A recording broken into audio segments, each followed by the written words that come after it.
موضوع الدرس بإثبات المعاد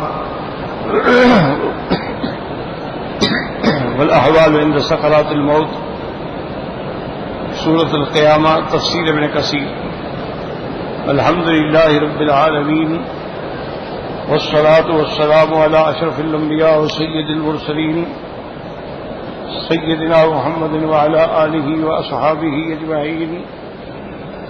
اللهم صل على سيدنا محمد وعلى آل سيدنا محمد كما صليت على إبراهيم وعلى آل إبراهيم في العالمين إنك حميد مجيد. أعوذ بالله من الشيطان الرجيم. بسم الله الرحمن الرحيم. كلا إذا بلغت التراقي وقيل من راق وظن أنه الفراق والتفت الساق بالساق إلى ربك يومئذ المساق فلا صدق ولا صلى ولكن كذب وتولى ثم ذهب إلى أهله يتمتع أولى لك فأولى ثم أولى لك فأولى أيحسب الإنسان أن يترك سدى ألم يكن نطفة من مني يمنى ثم كان علقة فخلق فسوى فجعل منه الزوجين الذكر والأنثى أليس ذلك بقادر على أن يحيي الموتى سبحانك بلى. قال المؤلف والمفسر رحمه الله تعالى أدام النفع بعلومه وعلومكم في الدارين آمين إلى أن قال يخبر تعالى عن حالة الاحتضار وما عنده من الأهوال.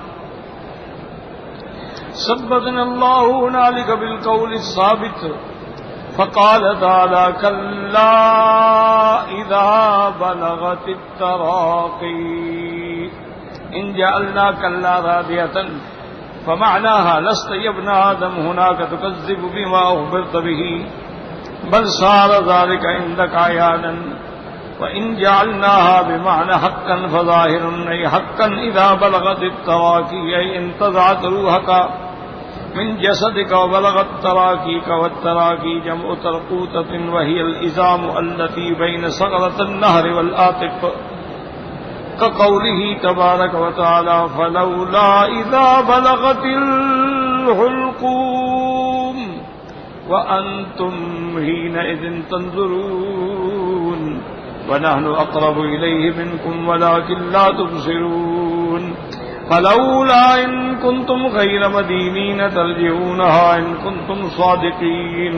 اب مفسر رحمت اللہ علیہ ان آیات کی تفسیر فرماتی ہیں کہ اللہ نے خبر دی ہے ان حالت الاحتضار اس حالت کی جب موت آدمی کے سامنے آ جاتی ہے اور اس وقت جو احوال پیش آتی ہیں ان کے بارے میں اللہ نے ارشاد فرمایا ہے ثبتنا اللہ ہنالک بالقول الثابت کہ اللہ تبارک و تعالی اس وقت ہمیں کلمہ ایمان پہ ثابت قدم رکھیں کیونکہ بہت بڑا مشکل ترین وقت ہوتا ہے سکرات موت.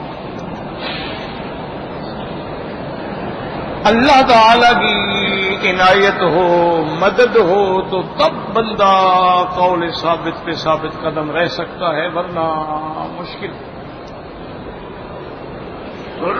جب موت سامنے آتی ہے اور فرشتے سامنے آتے ہیں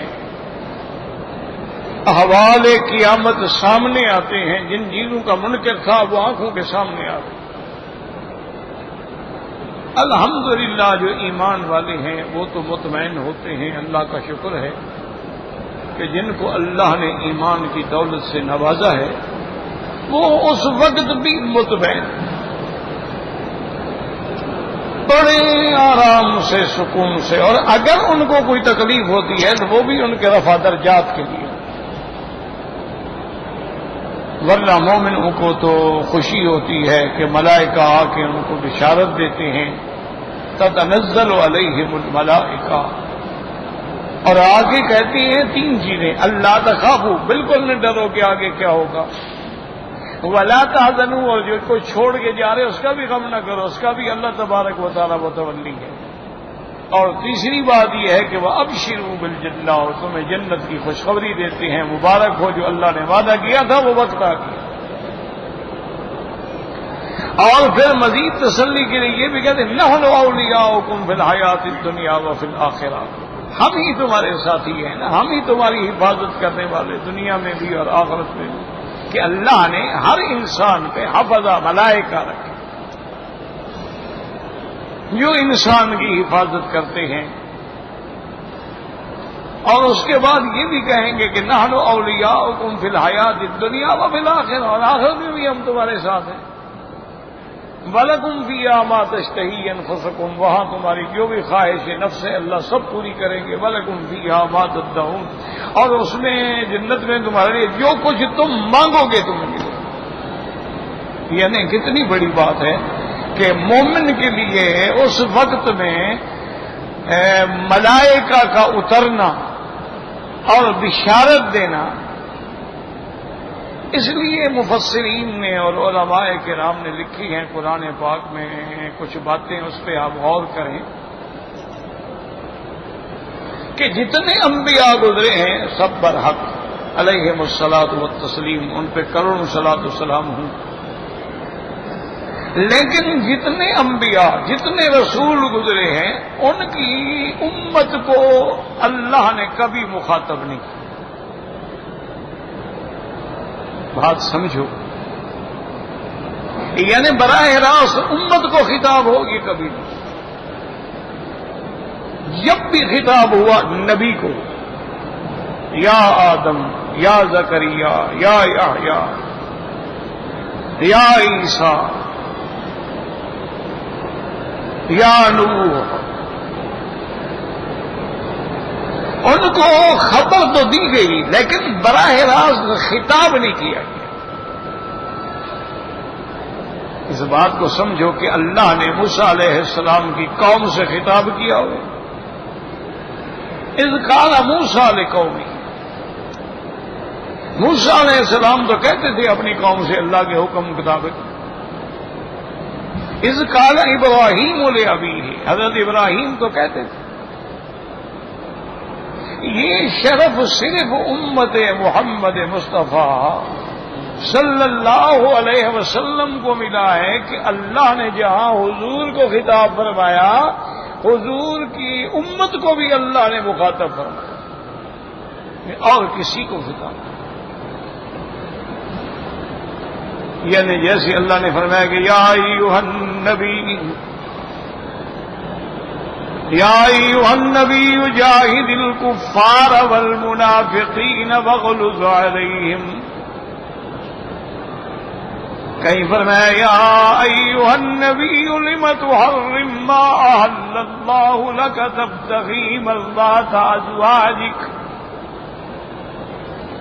اور کہیں فرمایا یا ایھا الرسول بلغ ما انزل الیک من ربک، وہاں حضور کی امت کو بھی خطاب یا ایھا الذین آمنوا توبوا الی اللہ، یا ایھا الذین آمنوا لا تکونوا کالذین آذوا موسیٰ فبرأہ اللہ مما قالوا، یا ایھا الذین آمنوا اتقوا اللہ وکونوا مع الصادقین، یا ایھا الذین آمنوا اتقوا اللہ وقولوا قولا سدیدا، یا ایھا الذین آمنوا اتقوا اللہ ولتنظر ما قدمت لغد، یعنی حضور کی امت کو بھی خطاب، یا ایھا الذین آمنوا، یا ایھا الذین آمنوا، یا یعنی اللہ براہ راست خطاب فرما۔ یہ کسی امت کو شرف نہیں ملا۔ اچھا یہ خطاب جو ہے یہ تو جمع کے لیے، جمع کا صیغہ ہے نا، یا ایھا الذین آمنوا، اے ایمان والو، لیکن حضور کے صحابہ کا اتنا بڑا شان ہے کہ اللہ تبارک و تعالی نے کبھی براہ راست تعیین کے ساتھ خطاب کیا ہے۔ حضور صلی اللہ علیہ وسلم تشریف فرما تھے اور آپ کے پاس سیدنا ابی بکر صدیق رضی اللہ تعالی عنہ بھی تشریف فرما تھے، اور یہ وہ دور تھا کہ سیدنا ابو بکر نے اپنا سب کچھ اسلام کے لیے لٹا دیا۔ سیدنا ابو بکر جب اسلام لائے تو 40,000 دینار آپ کا کاروبار تھا،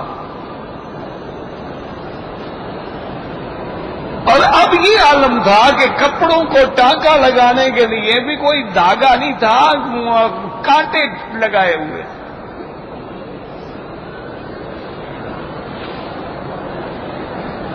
سب کچھ لٹا دیا۔ تو اللہ نے جبریل بھیجے، جبریل علیہ السلام آئے اور نے کہا ان ربک یقرئک السلام، حضور پاک آپ پر اللہ نے سلام بھیجا ہے، اور اللہ فرماتے ہیں کہ میرا سلام ابو بکر پہ پہنچاؤ۔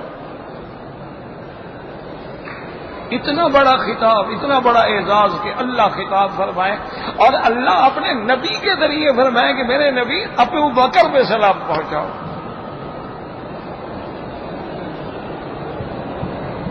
آپ اس کو نہیں سمجھیں گے، غور کریں گے تو سمجھ آ جائے گی شاید میرے دوستوں کو۔ اللہ پاک جبریل کے ذریعے بھی تو سلام بھیج سکتے تھے نا، کہ جبریل جیسے حضور پہ سلام کرو ابو بکر پہ بھی کر لو، لیکن شان مصطفیٰ اتنا بلند ہے کہ جبریل تو خادم ہے، اللہ ابو بکر کو سلام بھیجنے کے لیے خادم نہیں مخدوم کو پابند کر رہے ہیں۔ حضور پاک نے فرمایا کہ یا ابا بکر ان اللہ بلغا السلام علیکہ السلام علیکہ۔ تو حضرت ابو بکر رضی اللہ تعالی عنہ کا علم دیکھیں، اسی لیے ہے نا کہ حضور کے سارے صحابہ میں اعلم جو ہیں وہ ابو بکر ہیں۔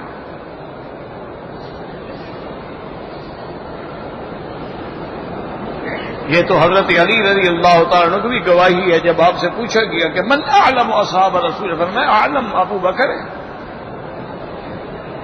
انہوں نے کہا حضور آپ کو اللہ تعالیٰ کو تو نے اتنا علم دیا ہے اور آپ تو اتنے اہم فیصلے کرنے والے ہیں، آپ سے بھی بڑے عالم ہیں۔ فرمایا ہاں بالکل، تمام صحابہ سے اعلم اگر ہے تو ابو بکر ہے۔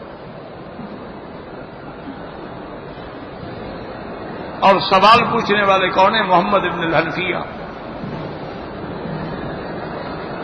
انہوں نے کہا حضور کیسے؟ فرمایا بات سنو، یہ حدیث ہے حضور کی کہ فَلْيَؤُمُّكُمْ أَعْلَمُكُمْ بِكِتَابِ اللَّهِ، تم اپنی مسجد میں اپنی نمازوں میں امام اس کو بنایا کرو جو قرآن کا عالم ہو۔ نماز میں امام بنانے کے لیے شرائط ہے أَعْلَمُكُمْ بِكِتَابِ اللَّهِ فَلْيَؤُمُّكُمْ أَقْرَأُكُمْ فَلْيَؤُمُّكُمْ أَكْبَرُكُمْ سِنًّا۔ یہ نہیں ہے کہ جس کی مرضی آئی اس کو امام بنا دیا۔ وعلیکم السلام۔ جس کو مرضی آئے مصلی پہ کھڑا کر دیا، یہ بالکل ناجائز بات ہے۔ ایک ہے مسئلہ کہ بھئی نماز ہو جاتی ہے، وہ تو ہر فاسق فاجر کے پیچھے بھی ہو جاتی ہے۔ صلو خلف کل بر و فاجر، ہر بر اور فاجر کے پیچھے بھی ایک آدمی نماز پڑھا، کھڑے ہو گئے میں پتہ نہیں، بعد میں دیکھا وہ تو داڑھی منڈا ہے۔ نماز تو ہو جائے گی کیونکہ داڑھی منڈانے والا فاسق ہوتا ہے۔ فاسق کا معنی کبیرہ گناہ کا ارتکاب کرنے والا، اور داڑھی کو بار بار منڈانا جو ہے پہلی دفعہ صغیرہ ہے، بعد میں تو وہ کبیرہ ہے۔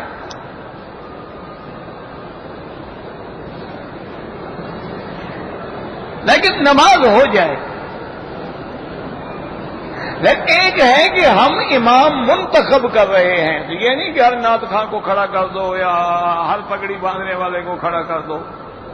وہاں دیکھنا پڑے گا کہ عالم بھی ہے، اس کو خود نماز کے مسئلے بھی آتے ہیں، اور اس کو قرآن پاک بھی صحیح ادا کرنا جو ہے، پڑھنا جو ہے وہ بھی آتا ہے کہ نہیں۔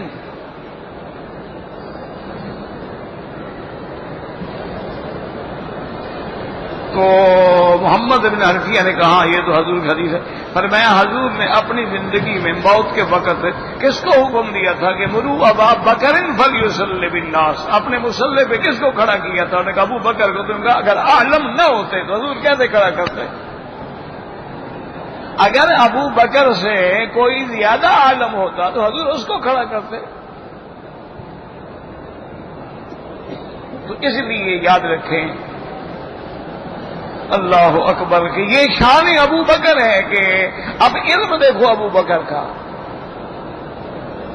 اللہ نے واقعی ان کو جو علم دیا تھا نا کہ حضور پاک نے جب فرمایا کہ عبد خیرا، اللہ کا ایک بندہ ہے اس کو اللہ نے اختیار دیا ہے کہ دنیا میں رہنا چاہتے ہو یا ہمارے پاس آنا چاہتے ہو. حضرت ابو بکر رونے لگ گئے. سارے صحابہ نے کہا کہ عجیب بات ہے ابو بکر رو رہے ہیں، حضور نے کوئی نام تو نہیں لیا. انہوں نے فرمایا اب تو ایک بندہ ہے جس کو اللہ نے یہ اختیار دیا ہے کہ بھئی دنیا میں رہنا چاہتے ہو ہم آپ کی عمر بڑھا دیتے ہیں، اور میرے پاس آنا چاہتے ہو تو اپنے وقت مقرر پہ آ جاؤ. تو ابو بکر دیکھو کیوں رو رہے ہیں. جب ان سے رجوع کیا گیا انہوں نے فرمایا اللہ کے بندے یہ دنیا میں کون اس مقام کا عبد ہو سکتا ہے جیسے خدا پوچھے بتا تیری رضا کیا ہے. یہ حضور کی ذات ہے. اس کا معنی ہے حضور کے جانے کا وقت آ گیا ہے، اب جدائی کا وقت آ گیا ہے. تو اب علم ابو بکر پہ نظر ڈالیں کہ جب سلام پہنچائے نا حضور نے تو حضرت ابو بکر نے فوراً پوچھا کہ یا رسول اللہ ان اللہ سمانی من فوق العرش،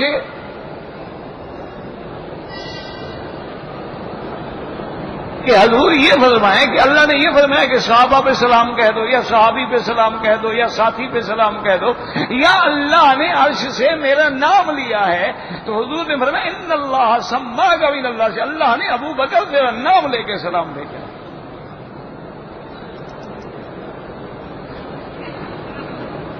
اللہ نے نام لیا ہے ان اللہ سماک. اچھا صرف سلام نہیں، آگے آگے حدیث مبارک پڑھیں اور اس کے بعد حضور نے فرمایا ابو بکر اللہ نے سلام بھی بھیجا ہے اور ساتھ یہ بھی فرمایا ہے کہ تم اسلام سے پہلے کس عیش میں آرام میں اور دولت میں کاروبار میں تھے، میرے اقرار توحید کے بعد تمہارا یہ حال ہو گیا ہے، اب مشکلات کا حل رضیت عنی، کیا تم مجھ پہ راضی ہو اس حال میں؟ اللہ پوچھ رہا ہے بندے سے حل انت راض عنی، کیا تم مجھ سے راضی ہو؟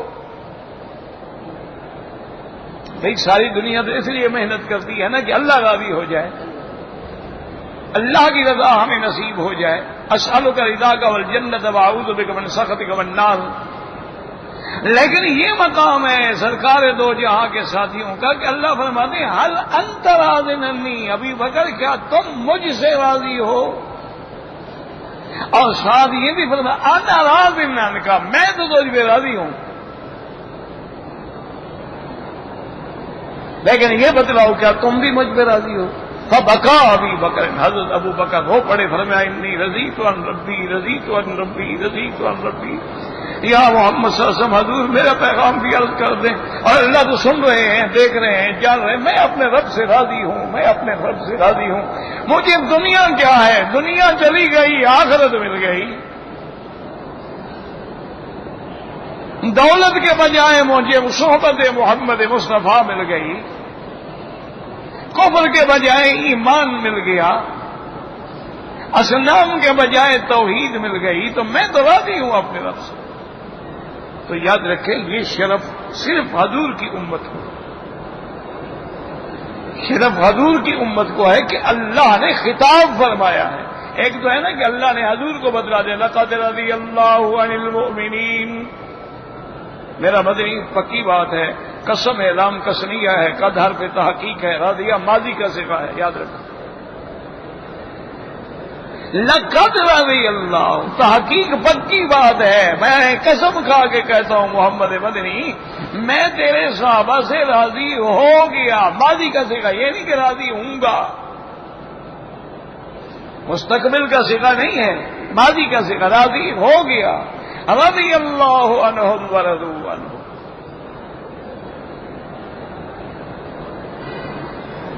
لیکن یہ تو براہ راست کتاب ہے، تو یہ شرف صرف حضور کی۔ اور اسی طرح اور دیکھو کہ فرشتے جو ہیں وہ انبیاء پہ اترتے ہیں۔ اچھا، اگر کبھی دنیا میں فرشتے آتے ہیں تو وہ دو کاموں کے لیے آتے ہیں۔ اللہ نے کہیں عذاب کا فیصلہ کر دیا تو فرشتے آ گئے، جیسے حضرت لوط علیہ السلام کی خدمت میں آئے۔ اللہ نے کسی کے لیے روح قبض کرنے کا فیصلہ کر دیا، لازمی بات ہے فرشتے آئیں گے تو روح نکالیں گے۔ قل یتوفاکم ملک الموت الذی وکل بکم، ملک الموت آئے گا۔ اس طرح تو فرشتے آتے ہیں، جیسے بی بی مریم کے پاس بھی جبریل آیا، لیکن یہ فرشتے صرف ملک الموت نہیں، وہ تو سب کے پاس آئیں گے، ہر مومن کے پاس بھی آئیں گے، ہر کافر کے پاس بھی آئیں گے۔ یاد رکھو کہ فرشتے تو آئیں گے، وہ تو ہر ایمان والے کی روح بھی قبض کریں گے، ہر کافر کی روح قبض کریں گے، لیکن ایمان والے کی روح کو خطاب کریں گے اور بڑے آرام سے نکالیں گے کہ یا ایتھا الروح الطیب فی الجسد الطیب فاخرجی الی روح و ریحان و الی رب غیر غضبان۔ اور جب کافر کی روح کھینچیں گے تو یا ایتھا الروح الخبیث فی الجسد الخبیث۔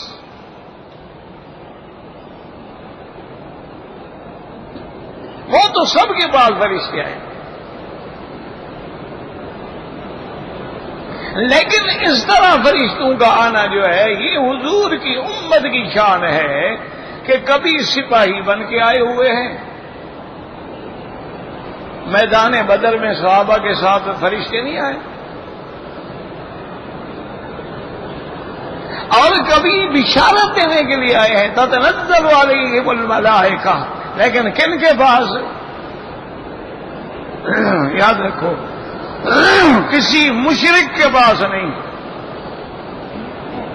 قبر کے سجدے کرنے والے اور غیر اللہ سے مانگنے والوں کے پاس نہیں، غیر اللہ کی نظر نیاز چڑھانے والوں کے پاس نہیں، کیونکہ وہ تو شرک ہے۔ اللہ نے یہ بھی بتا دیا ہے کہ وہ خوشخبری والے فرشتے کس کے پاس آئیں گے؟ فرمایا ان الذین قالوا ربنا اللہ،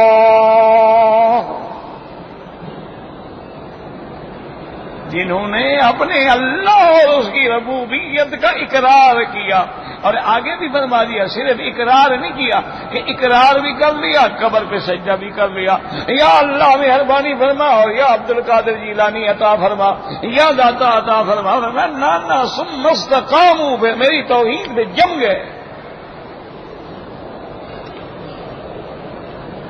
پھر ساری دنیا ایک طرف ہے اور اللہ کے ماننے والے ایک طرف۔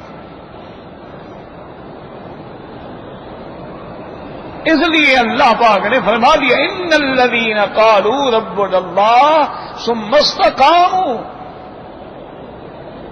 اسی لیے یاد رکھو، نماز پڑھتے ہو نا الحمدللہ تو سورت فاتحہ پڑھتے ہیں، اکیلا ہے آدمی تو ہر آدمی پڑھتا ہے، اور امام کے پیچھے ہے تو امام پڑھتا ہے، وہ بھی گویا ہم پڑھ رہے ہیں۔ تو کیا کہتے ہو؟ اہدنا الصراط المستقیم، یا اللہ ہمیں صراط مستقیم کی ہدایت فرما۔ تو صراط مستقیم پہ تو کھڑا ہے، نماز پڑھ رہا ہے، تو اگر چیز حاصل ہو تو پھر اس کو دوبارہ مانگا جائے، وہ تو تحصیل حاصل ہے، اور تحصیل حاصل تو جائز نہیں ہوتی بھائی، وہ تو ہدایت میں کھڑا ہے، نماز پڑھ رہا ہے اللہ اکبر کر کے، اہدنا الصراط المستقیم۔ یاد رکھو، اس لیے علماء نے فرمایا کہ یہاں مانا یہ نہیں ہوگا، یہاں مانا ہوگا ثبتنی علی الہدایہ، یا اللہ جیسے تو نے مجھے ہدایت دی ہے اسی پہ استقامت بھی عطا فرما، اسی میں ثابت قدم رکھ. کتنے لوگ ہیں مسلمان ہیں بھٹک گئے منکر حدیث بن گئے. کتنے لوگ ہیں مسلمان ہیں بھٹک گئے قادیانی بن گئے. کتنے لوگ ہیں بھٹک گئے عیسائی بن گئے. کتنے لوگ ہیں نعوذ باللہ ہندو بن گئے. کتنے لوگ ہیں نعوذ باللہ دنیا کے اندر گستاخ رسول بن گئے. کتنے لوگ ہیں دنیا میں جنہوں نے تکفیر صحابہ پہ کام کیا. اس لیے دعا مانگا سکھا دی گئی کہ ہر نماز میں مانگو اللہ ہمیں ثابت قدم رکھ. یثبت اللہ الذین آمنوا بالقول الثابت فی الحیات الدنیا وفی الآخرہ. اور اسی لیے میرے مدنی پاک نے فرمایا کہ جب کوئی ساتھی فوت ہو جائے اور اس کو قبر میں دفن کر لو تو فرمایا فاسألوا له التثبیت. اب اس کے لیے دعا مانگو کہ اللہ اس کو سوال و جواب میں ثابت قدم رکھنا. عجیب لطیفہ ہے. جو دعا سنت ہے قبر پر وہ سب نے چھوڑ دی ہے، اور جو دعا بدعت ہے جنازے کے بعد وہ مانگتے ہیں.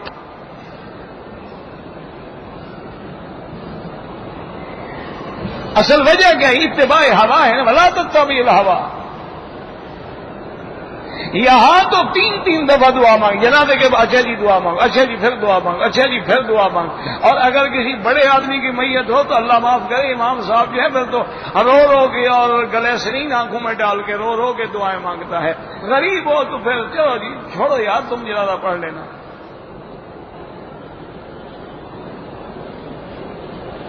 اور قبر پہ دعا مانگنا سنت ہے. زندگی میں اپنے گھر میں بھی نماز پڑھو اذان دینا سنت ہے، جنگل میں پڑھو اذان دینا سنت ہے. وہ چھوڑ دی قبر پہ اذان دے رہے ہیں.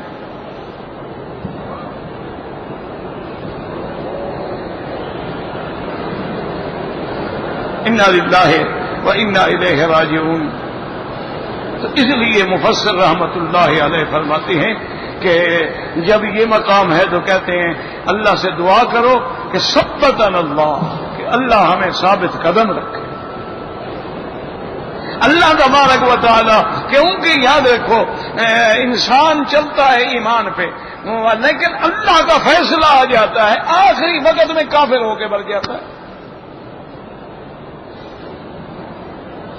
انسان کی ساری زندگی کفر پہ گزرتی ہے، آخری وقت میں اللہ ایمان نصیب کر دیتے ہیں.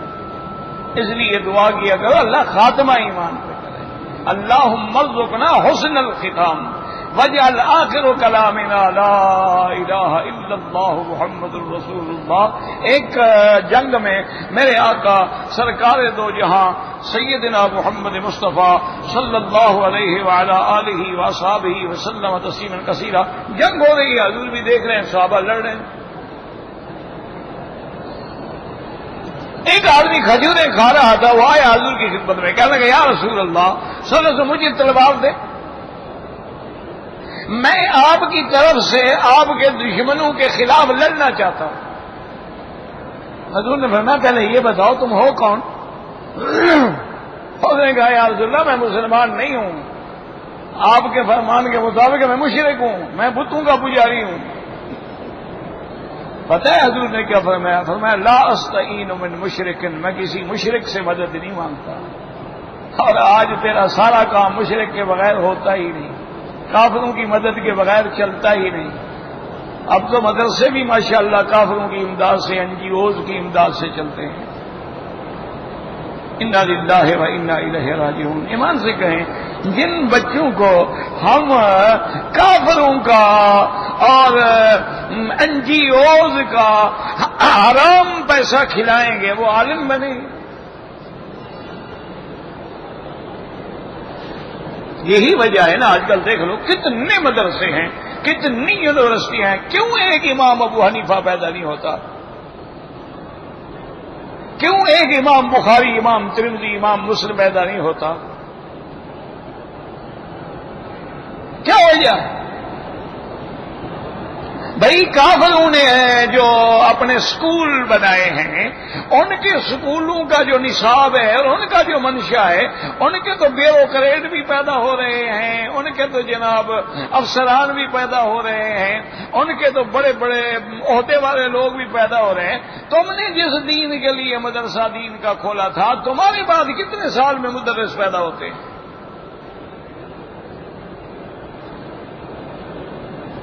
اس کی وجہ یہی ہے۔ میں پڑھتا تھا، میرے استاد تھے حضرت گمانوی رحمۃ اللہ علیہ، وہ مجھے بھیجتے تھے ایک آدمی کے پاس کہ چندے کے پیسے لے آؤ۔ میں سائیکل چلا کے جاتا تھا، بیٹ کا کچے کا علاقہ تھا، چندہ پتہ ہے کیا دینا، کبھی 8 آنے کبھی 1 روپیہ۔ ایک دن میں آیا تو میرا دماغ خراب ہو گیا، میں نے کہا حضرت مہربانی کریں، یہ 1 روپے کے لیے مجھے 6 میل کچے کا علاقہ، کبھی میں سائیکل کو اٹھاتا تھا، کبھی سائیکل مجھے اٹھاتا تھا، اور ملا ہے 1 روپیہ۔ آپ مجھ سے مہربانی کر کے 5 روپے لے لیا کریں، لیکن یہ عذاب نہ دیا کریں۔ فرمانے لگے بیٹا مکی صاحب، یہ حضور کے مہمان جو میرے پاس پڑھ رہے ہیں، میں ان کو حلال کھلانا چاہتا ہوں، وہ میرے لیے بیچارہ مزدوری کر کے ایک آنا بچا کے 1 روپیہ بناتا ہے، اس کی برکت سے تو میرے پاس جو ہے مدارس چل رہے ہیں۔ آج تو جناب دیکھیں، اللہ پاک رحمت فرمائے، کروڑوں کے اخراجات ہو رہے ہیں، کہاں سے آ رہے ہیں میرے بھائی؟ کروڑوں کے اور وہ بھی اسلام کا نام لے کے غیر اسلامی کاموں پر۔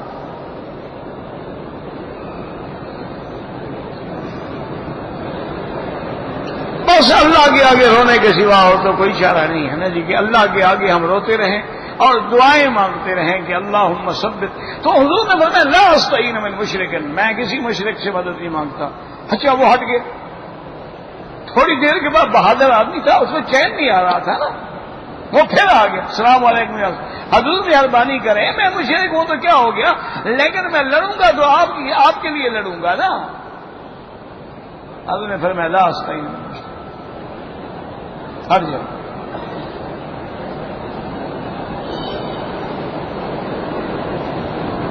اللہ اکبر، اللہ اکبر۔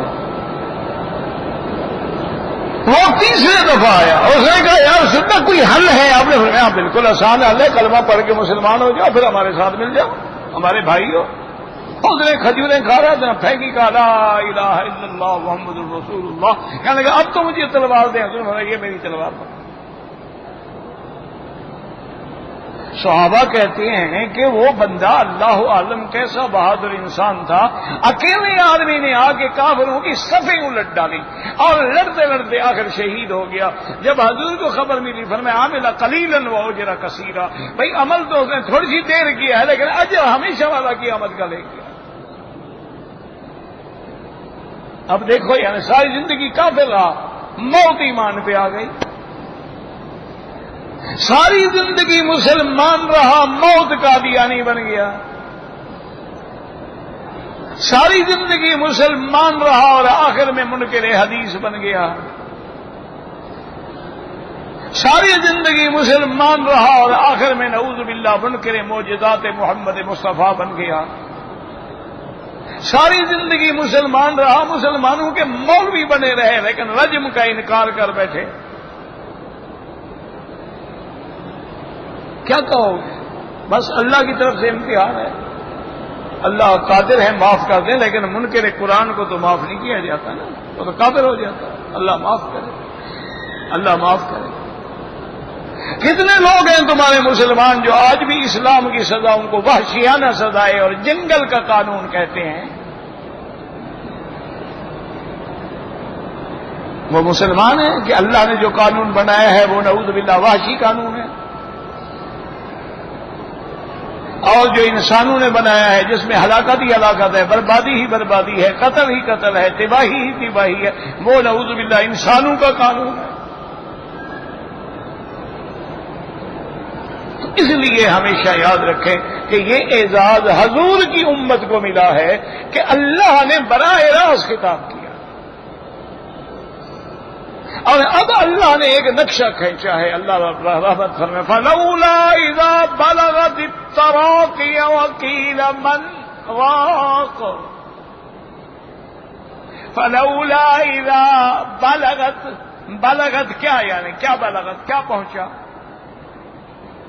یہاں قبل عزم ذکر نہیں ہے لیکن یہاں مراد ہے بلغت النفس او بلغت الروح، لیکن چونکہ معلوم ہے تو اس کا ذکر نہیں کیا جاتا.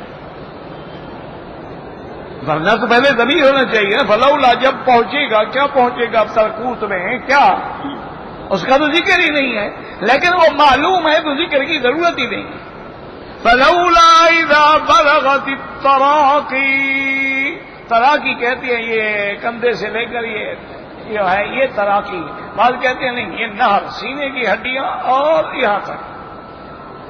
لیکن وہ پہلا معنی جو ہے وہ زیادہ راجح ہے، اس لیے کہ دوسری جگہ قرآن نے اپنی تفسیر خود کی ہے. القرآن یفسر بعضہ بعضا، پہلے قرآن اپنی تفسیر خود کرتا ہے یا اس کی تفسیر بیان محمد مصطفیٰ سے ہوتی ہے. قرآن میں یہ نہیں ہوتا جی کہ میرا خیال ہے اور میری رائے ہے، وہ تو کافر ہو جاتا ہے. قرآن میں رائے نہیں چلتی. من فسر القرآن برائیہ فقد کفر. اچھا خدا کی شان ہے وہ تفسیر بھی صحیح کرے تب بھی کافر ہو جائے گا. اس لیے کہ اب دوسری یہاں تو کیا فرمایا بلغت التراقی، اور دوسری جگہ فرمایا فلولا اذا بلغت الحلقوم. تو اب تراقی اور حلقوم تفسیر ہو گئی. وانتم حینئذ تنظرون ونحن اقرب الیہ منکم ولکن لا تبصرون. اللہ فرماتی ہے اور حالت یہ ہے کہ وہ خود بھی دیکھ رہا ہوتا ہے کہ اب روح نکل رہی ہے. اسی لیے یاد رکھو جب تک روح کا تعلق ہے وہ دیکھتا ہے، اور جب روح منقطع ہو جاتی ہے اس لیے ہے نا کہ مرنے کے بعد اب آنکھیں کھلی ہیں تو کھلی ہیں، کبھی آنکھیں بند کرو. کیوں اب روح تو ہے نہیں، وہ کیسے حرکت دے؟ حرکت تو روح کے ساتھ تھی نا. روح تو رہا نہیں بیچارے کا، اس لیے کہ نہیں اس کی آنکھوں میں تو ہاتھ رکھو، آنکھیں تو بند کرو بیچارے کی. یا ہاتھ غلط پڑے بھی ہاتھ سیدھے کر دو یار، وہ تو نہیں کر سکتے، اس کا تو روح نکل گیا، انقطاع روح ہے الجسد ہو گیا. اور اللہ نے فرمایا تم دیکھ رہے ہو وَنَحْنُ أَقْرَبُ إِلَيْهِ مِنْكُمْ، ہم تو اس سے بھی زیادہ قریب ہیں تمہارے. جیسے فرمایا نحن اقرب الیہ من حبل الورید، وہ حبل الورید ہم اس سے بھی زیادہ تیرے قریب ہیں. اسی سے اللہ معاف کرے گمراہ لوگوں نے یہ عقیدہ بنا لیا کہ اللہ بندے کے اندر حلول کر جاتا ہے. کہتے ہیں دیکھو جی شارگ سے بھی قریب، تو شارگ تو یہاں کری ہے، اس سے قریب تو پھر اندر ہی ہوا نا.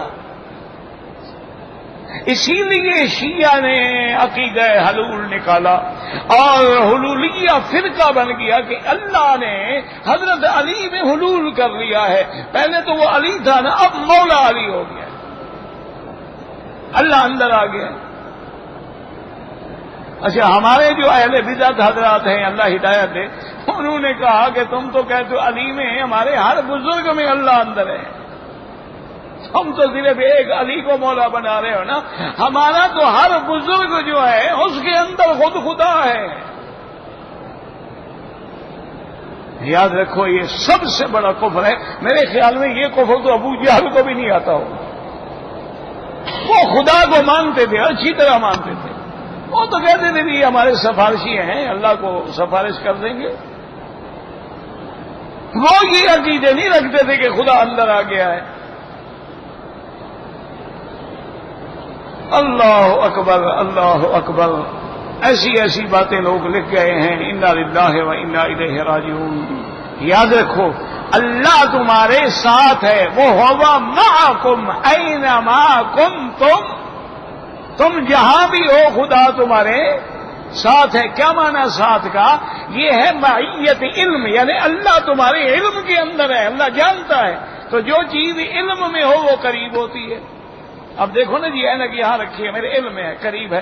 اچھا کبھی کبھی یہ ہوتا ہے کہ آدمی یوں کر لیتا کوئی یار اینا کدھر گئی اینا کدھر گئی. علم نہ ہو تو وہ چیز دور ہوتی ہے، علم ہو تو وہ قریب ہوتی ہے. وقت احاط بکل شیء علم، اللہ نے تو ہر چیز کا احاطہ کیا ہوا ہے، تو اس لیے کوئی چیز ان سے دور نہیں ہو سکتی ہے. اور دوسرا معیت کا معنی ہوتا ہے معیت نصرت، کہ میری مدد تمہارے ساتھ ہے. جیسے کہ حضور نے فرمایا تھا لا تحزن ان اللہ معنا، ابو بکر غم نہ کرو، اللہ جو ہمارے ساتھ ہے. اب یہ معنی تھوڑا ہے نعوذ باللہ کہ اللہ ان کے ساتھ غار میں بیٹھے تھے. معنی یہ ہے اللہ کی نصرت ہمارے ساتھ ہے، معیت نصرت یا معیت علم. اس لیے فرمایا کہ حبل الورید تو پھر بھی دور ہے نا، میرا تو تیرے ذرے کے اندر علم ہے. اور یہ ترجمہ ہم نہیں کرتے، اللہ نے قرآن میں کیا ہے. جب اللہ نے فرمایا موسیٰ علیہ السلام سے ہارون کہ جاؤ فرعون کے پاس، تو موسیٰ علیہ السلام نے کہا اللہ میاں بات تو ٹھیک ہے حاضر ہوں میں، لیکن انی اخاف ان یقتلون، مجھے خطرہ ہے وہ مجھے قتل کر دیں گے. ان کا ایک بندہ مر گیا تھا، مجھ سے وہ FIR ابھی تک پڑی ہے، وہ تو مجھے قتل کر دیں. اخاف ان یقتلون. تو اللہ نے کیا فرمایا قال لا تخافا، اللہ نے فرمایا موسیٰ ہارون تم دونوں نہ ڈرو. قرآن کو سمجھا کرو. یہ تو موسیٰ علیہ السلام نے کہا تھا انی اخاف، مجھے ڈر ہے، اور قتل بھی موسیٰ علیہ السلام کے ہاتھ سے ہوا تھا نا. لیکن اللہ فرماتے ہیں تم دونوں نہ ڈرو. لا تخافا اشارہ کر دیا کہ ہارون یہ نہ سمجھنا کہ ہم موسیٰ کی حفاظت کریں گے اور تیری نہیں کریں گے. اب ہم تم دونوں کے لا تخافا اننی معکما، میں تم دونوں کے ساتھ ہوں. میرا اللہ کیسے ساتھ ہوں؟ فرمایا اسمع و ارا، میں ہر چیز سن بھی رہا ہوں اور دیکھ بھی رہا ہوں، تو تمہارے ساتھ ہوں. تو یہ معنی ہوتا ہے ساتھ ہونے کا کہ اللہ ہر چیز دیکھتے بھی ہیں، سنتے بھی ہیں، جانتے بھی ہیں. اس لیے معیت کا لفظ آ جاتا ہے. تو یہ شان جو ہے حضور پاک کی امت کی ہے کہ جن کے لیے فرشتے اتارے جاتے ہیں اور جن کو بشارتیں دی جاتی ہیں اور جن کے لیے جنت کے مناظر سامنے کر دیے جاتے ہیں. اور بعض خوش قسمت تو ایسے بھی ہیں کہ جن دنیا کے اندر بھی اللہ اپنے نبی کو جنت میں ان کے گھر دکھلا دیتا ہے. حضور نے فرمایا سفید موتیوں کا محل. میں نے جبریل سے پوچھا یہ کس کا گھر ہے؟ تم نے کہا یہ حضرت عمر کا گھر رضی اللہ عنہم وارضاہ واللہ اعلم.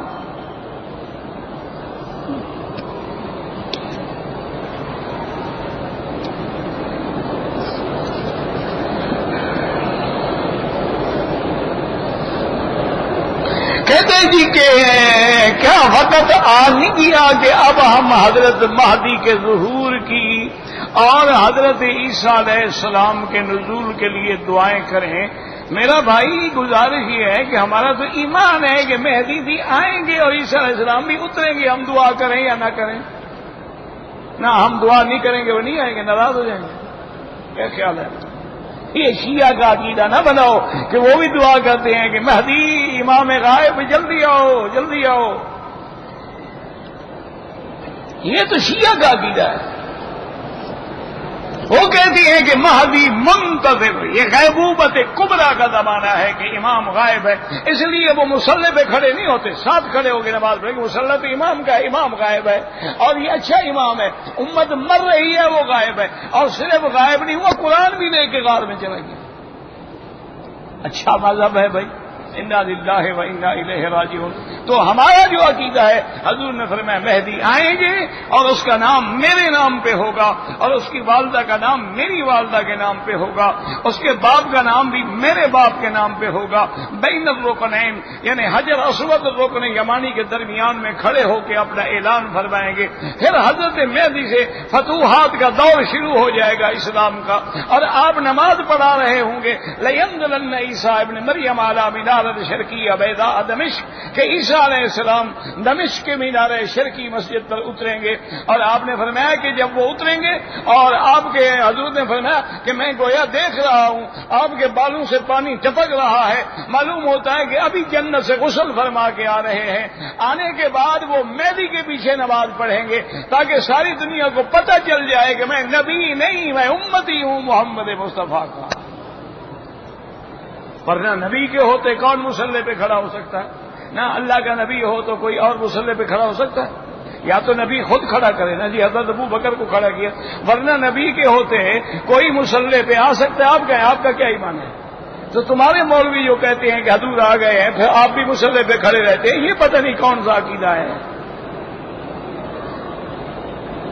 انا للہ و انا الیہ۔ تو اب عیسیٰ ابن مریم، اور پھر حضور نے یہ بھی بتا دیا لیقتل الدجال، دجال کو بھی عیسیٰ ابن مریم قتل کرے، لیکسرن الصلیب ولیملأن الارض عدلا وقسطا، اور زمین میں عدل و انصاف ہو جائے گا اور صلیب کی قوت کو بھی توڑ ڈالیں گے۔ اور حضور نے فرمایا پھر عیسیٰ ابن مریم شادی بھی فرمائیں گے، اور اس کے بعد فرمایا ثم يموت ويدفن في روضتي، اس کے بعد ان پر جب موت آئے گی تو وہ میرے روضے میں دفن ہوں گے۔ ایمان سے کہو کیا شان ہوگا۔ حضور نے کہا ہاکذا نبعث یوم القیامہ، اے میری امت میں اس طرح قیامت والے دن اٹھوں گا، ادھر میں ہوں گا، ادھر عیسیٰ ہوگا، ادھر ابو بکر، ادھر عمر ہوں گے۔ دو نبی ہیں اور دو غلام ہیں، وہ بنو اسرائیل کا آخری نبی اور میرا مدنی ساری دنیا کا آخری نبی ہے، اور ساتھ ابو بکر عمر ہے۔ وجہ یہ ہے کہ فرمایا وزیر آیا فی السماء جبرائیل و میکائیل، آسمان میں میرے وزیر جبرائیل و میکائیل ہیں، وزیر آیا فی الارض ابی بکر و عمر، اور زمین میں میرے وزیر ابو بکر و عمر ہیں۔ ان کو لے کے پھر حضور نے فرمایا کہ میں جنت البقیع الغرقد پہ آؤں گا، ثم آتی الی باب البقیع الغرقد، اور وہاں حضرت عثمان، ازواج مطہرات اور تمام صحابہ اولاد رسول کھڑے ہو جائیں، اور میں ثم انتظر اہل مکہ تھا، پھر میں مکے والوں کی انتظار کروں گا تاکہ مکے والے آ جائیں۔ اور میں جب مکے والے پہنچ جائیں گے مدینے میں، معلوم ہوا کہ جیسے دنیا میں بھی مکے سے مدینے جانا پڑا، مرنے کے بعد بھی مدینے جانا ہوگا۔ سمجھے ہو کہ نہیں سمجھے؟ اللہ اکبر۔ موت کے بعد مکے والے کہاں جائیں گے، اور زندگی میں مکے والے کہاں گئے؟ اللہ اکبر۔ آپ نے فرمایا انتظروا اہل مکہ، پھر میں مکے والوں کی انتظار کروں گا، اذاہم عن یمینی واہل المدینہ عن شمالی ثم اسوقہم الی المحشر، اور میں مکے والوں کو داہنے ہاتھ میں رکھوں گا اور مدینے والوں کو بائیں ہاتھ میں رکھوں گا، پھر ان کو لے کے میدان محشر شام کی طرف چلوں گا۔ صحابہ نے پوچھا حضور مکے والوں کو داہنے ہاتھ پہ کیوں رکھیں گے؟ فرمایا ایک تو وہ مہمان ہوں گے، دوسرا مہاجر ہوں گے، اور مہاجر مقدم ہے انصار پر، والسابقون الاولون من المہاجرین والانصار۔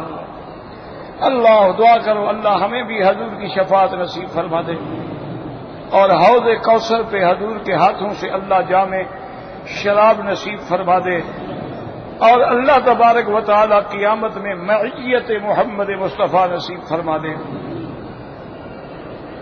حرمین شریفین میں جو زیارات ہیں ان کے آداب انشاءاللہ پھر ایک مہینہ چاہیے ان کے آداب بیان کرنے کے۔ ادب سے جاؤ بس زیارت کرو، اور کیا آداب۔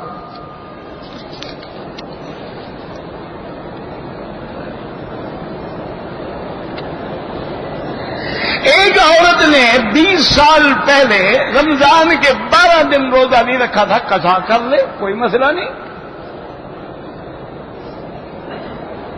حضرت قاسمی صاحب تو میرے بھائی تھے، ساتھی تھے، ہمیں تو ساری زندگی اکٹھے گزری، مشن بھی ایک، کام بھی ایک، اور الحمدللہ اللہ کے حرم میں مجھے فخر ہے کہ کئی دور آئے قاسمی صاحب پہ، لیکن میرا تعلق ان سے نہیں ٹوٹا۔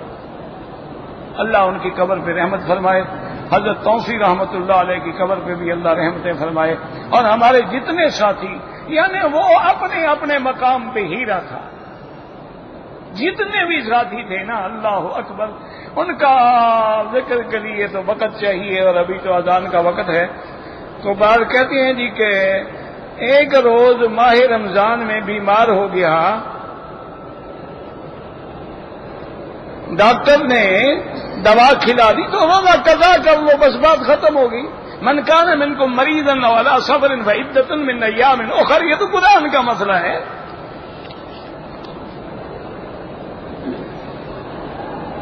قرآن پڑھ کے اگر مردوں کو ثواب بخشا جائے ہوتا ہے، لیکن کرائے پہ نہ پڑھوایا کرو، خود پڑھا کرو. یہ نہیں ہے کہ بندے بلا لیے اور پیسے دے کے قرآن پڑھواؤ، وہ ناجائز ہے. سنت کے مطابق داڑھی ایک مشت کے برابر.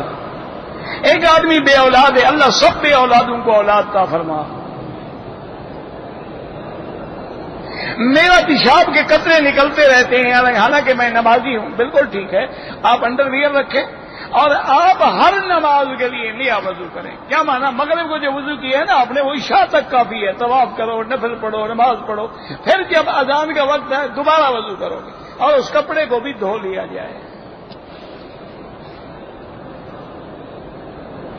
کہتے ہیں کہ جنازے کے اندر جو ہے بالغ بھی نابالغ بھی بچہ بھی بچی بھی ہوتی ہے، تو ہمیں دعاؤں کا پتہ نہیں لگتا. اللہ کے بندے، اسی لیے تو حضور نے دعا جامع سکھا دی کہ اللہم اغفر لحینا و میتنا و شاہدنا و غائبنا صغیرنا و کبیرنا ذکرنا و انثانا، سب کے لیے ہو گئی.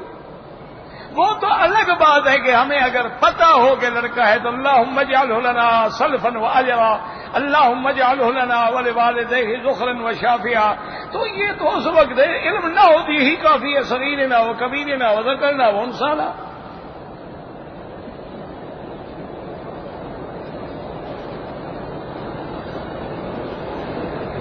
کہتے ہیں جی کہ دو آدمی ایسی جگہ قیام میں ہیں کہ جہاں پانی نہیں ملتا ہے.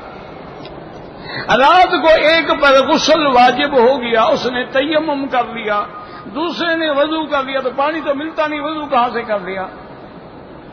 مسئلہ ذرا سوچ کے لکھا کرو نا. یہ تو وہی ہے نا، کسی ممتحن نے طلبہ کو لکھا تھا کہ بھی اگر آدمی کشتی میں سفر کر رہا ہے، اس میں مٹی بھی ہے، چونا بھی ہے، اس میں سیمنٹ بھی ہے اور چیزیں بھی ہیں، تیمم کرنا پڑے تو کس چیز سے تیمم کرے گا؟ سب نے لکھ دیا جی مٹی سے کرے گا. انہوں نے کہا بے وقوف، کشتی میں جو تھا، کشتی پانی میں چل رہی تھی، وضو کیوں نہیں کیا بے وقوف نے؟ یہ تمہارا بھی وہی اچھا، اگر ایک آدمی وضو والا ہے تو وضو والا امام بنے گا، کیونکہ وہ کبھی ہے تیمم والے سے. ویسے تو آپ کہتے ہیں پانی نہیں تھا تو اس کو کہاں سے مل گیا غریب کو؟ بہرحال اگر مل جائے تو مسئلہ یہی ہے. دیکھو نا، جو آدمی کبھی ہو وہ امام ہوتا ہے. اب وضو والے کا تو صاف ظاہر ہے کہ زیادہ مرتبہ ہے نا تیمم. تیمم تو مجبوری میں اجازت ہے. فَإِن لَّمْ تَجِدُوا مَاءً فَتَيَمَّمُوا صَعِيدًا طَيِّبًا. اگر پانی ہو تو پھر تو آپ تیمم نہیں کر سکتے نا. تو جب پانی والا امام موجود ہے تو ہم بغیر پانی والے کے پیچھے کیوں نماز پڑھیں؟ اس کو امام بنا. ہاں، یہ الگ بات ہے کہ پانی والا امام جاہل ہے، تیمم والا عالم ہے، تو پھر وہی نماز پڑھائے گا. فَلْيَؤُمُّكُمْ أَعْلَمُكُمْ بِكِتَابِ اللَّهِ وَاللَّهُ أَعْلَمُ. ربنا تقبل منا انك انت السميع العليم وتب علينا انك انت التواب الرحيم. اللهم اغفر لنا ولوالدينا ولوالد والدينا ولمشايخنا ولاساتذتنا ولاساتذه اساتذتنا ولمن حق علينا ولمن اوصانا واستوصانا ولجميع المسلمين والمسلمات والمؤمنين والمؤمنات الاحياء منهم والاموات. اللهم انصر الاسلام والمسلمين، اللهم انصر الاسلام والمسلمين، اللهم انصر الاسلام والمسلمين، اللهم اهلك الكفار والمشركين، اللهم انصر المجاهدين في كل مكان، اللهم انصر المجاهدين في كل مكان، ايدهم بنصرك يا قوي يا عزيز. اللهم اهلك اعداءك من اليهود ومن والاهم من الكفار والمشركين. اللهم انزل عليهم بأسك الذي لا يرد عن القوم المجرمين. اللهم ارنا فيهم عجائب قدرتك. اللهم احفظ سائر بلاد المسلمين وهذا البلد الامين فاجعلها امنا مطمئنا سخاء رخاء الى يوم الدين. اللهم اشفنا واشف مرضانا وارحم موتانا واستجب دعانا ولا تخيب رجاءنا برحمتك يا ارحم الراحمين. اللهم ثبتنا على الايمان، اللهم اختم لنا على الايمان واجعل اخر كلامنا لا اله الا الله محمد رسول الله. وصلى الله تعالى على خير خلقه سيدنا محمد وعلى اله وصحبه اجمعين. اللهم صل على سيدنا محمد وعلى